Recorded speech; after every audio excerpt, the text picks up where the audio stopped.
Have you ever found a reference photo with perfect light and shadows, a lovely composition, and yet you weren't quite happy with the color? If so, today's video is for you. I recently created a tutorial of these violets, and I was drawn to the light, the shadows, and the composition, but I wanted something with a little bit more of a traditional violet color. I'm going to be sharing with you my thinking process for how I change these colors that you can apply to any of your work. My name is Jessica, and I'm so glad to have you here. Let's go ahead and get started. First, I want to talk about color shifts that work well. As you can see, the original photo here was pink, but it was really quite easy to shift this into the purple range because I was just working with analogous colors. Here's a color wheel to show you what I mean. Analogous colors are colors that are beside each other on the color wheel. So you could say these colors are analogous, or maybe these colors are analogous. These are analogous to each other, but the colors that kind of move from pink into purpley pink and then deeper purples and blue work really well together. They tend to be extra forgiving. Now, our original flower was kind of the pink range. Yes, a very soft pink compared to what I've got here, but it was still kind of in this range, and rather than paint the flowers this color, I kind of moved into this range a little bit. As you can see, I've got some pinky purples here. And then finally, I kind of shifted along and eventually got into some purple blues. You can see some nice, beautiful blue tones hidden within these purples.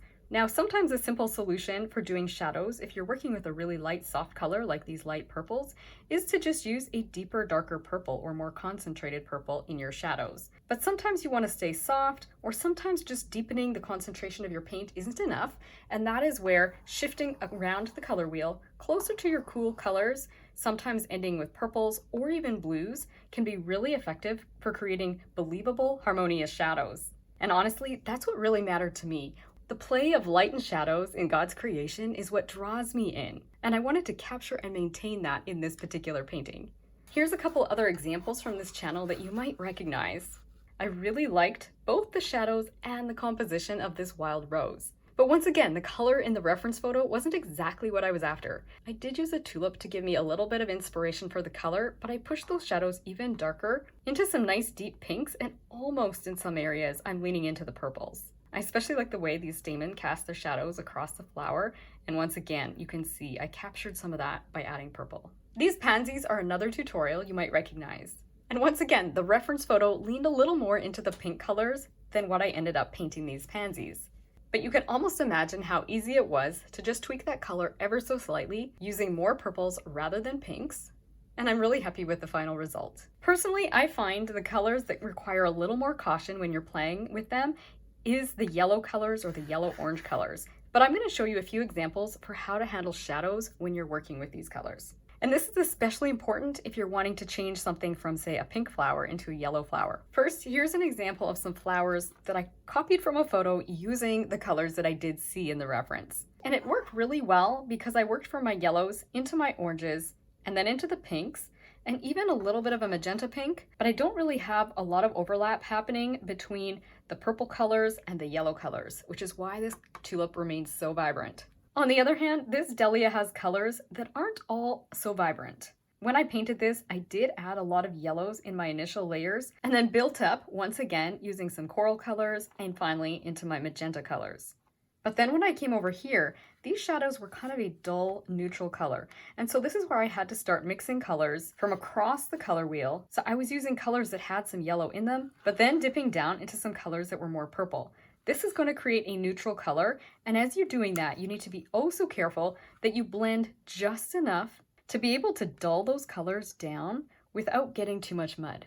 You can see this dahlia without the background has some beautiful neutral tones in these shadow colors. But it is a situation where I had to be very cautious as I went around the color wheel from my yellows into my deeper colors, more like my purples, in order to avoid getting excess mud.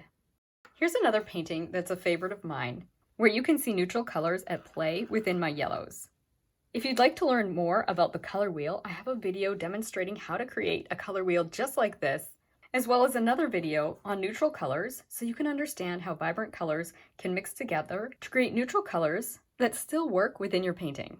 Now, neutral colors aren't the only way you can go. This example, once again from my channel, and I will include a link so you can watch, I have done shadows using more of a purple tone after my peach and coral colors were dry. Working in layers like this allowed me to maintain those beautiful purple tones that you can see throughout this flower, and the color stayed nice, crisp, and clear. Layering vibrant purple shadows on top of other colors does work with almost any color scheme. You can see my pink rose here. I really feel like the beautiful purple blue shadows is what makes this rose the beautiful flower that it is. The shadow on this one is a little more subtle, but you can still see this beautiful purple hue within the shadow. This is a great tutorial you might want to start out with. And once again, you can see how the purple lays on top of the pinks quite nicely in this rose. With each of these flowers, the essential tip to making these purple shadows work was drying between the layers, so the purple sat on top rather than blending in to the colors I laid down first. But as I mentioned, this is even more essential when you're working with warm tone colors like oranges and yellows. Now, if you're painting these violets, there's a good chance you might want to have a lighter background than I do. I decided to go with a dark background because I thought it might help these soft light flowers to pop. But as you can see, as this painting progressed, it was quite pretty before I even went ahead and painted the background. And I think that's the beauty of art. As an artist, you can decide what color effects you want to achieve. When I went ahead and painted this background, I decided to go ahead and use a triadic color scheme, and I talk about this in the tutorial. I felt the triadic colors work together to create harmony while I pushed the background into deep rich colors. The concept of a triadic color scheme, though, can work without having to use dark colors. You could do it with softer, lighter colors as well. Painting a cluster of little flowers like this can be challenging, and you can end up feeling like all the petals either fuse together or they're too disjointed.